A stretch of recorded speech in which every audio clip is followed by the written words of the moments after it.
Brought to you by Narrative Niche. Created and produced by Twisted Wicked Animations.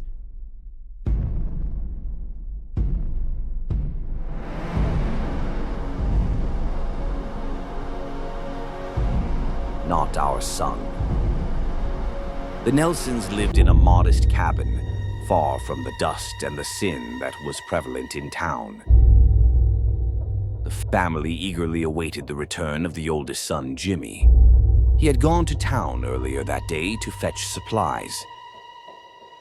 Jimmy staggered through the door with a face of despair. He dropped the supply bag, which was obviously empty. The young man looked distraught, not himself. He didn't look at anyone, keeping his gaze to the floor as he walked past his family at the supper table. James Nelson slid his chair back from the table and stood up. No different than any other day, he started yelling at Jimmy. "Get your ass back here, mister.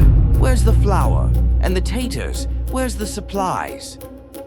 Mrs. Nelson glared at her husband and then at her son Jimmy's face. Just as he turned away, she reached out to grab him, but he was gone. "We're just glad you're home safe, Jimmy," she said. Jimmy's younger brothers kept quiet and kept their heads down, afraid they would get yelled at next.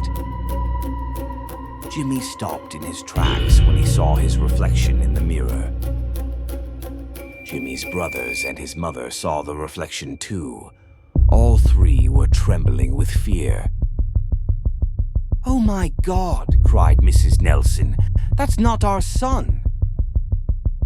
Whatever stood before them with its back turned was not Jimmy Nelson, not their brother, not their son. It was a skinwalker named Rogue. Jimmy, or the Skinwalker, or whatever it was, jerked around in a grotesque manner and bolted for the door. That was it. Jimmy was gone. Father told the family that a Skinwalker possessed Jimmy and that it took control of his body. That night, up on a ridge under the full moon,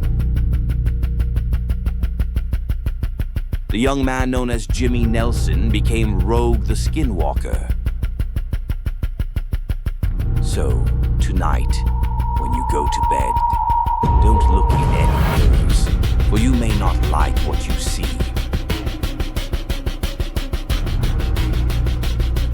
The end. Check out all the Deviants stories on the Twisted Wicked Animations YouTube channel. And don't forget to like, share, and subscribe. Thank you.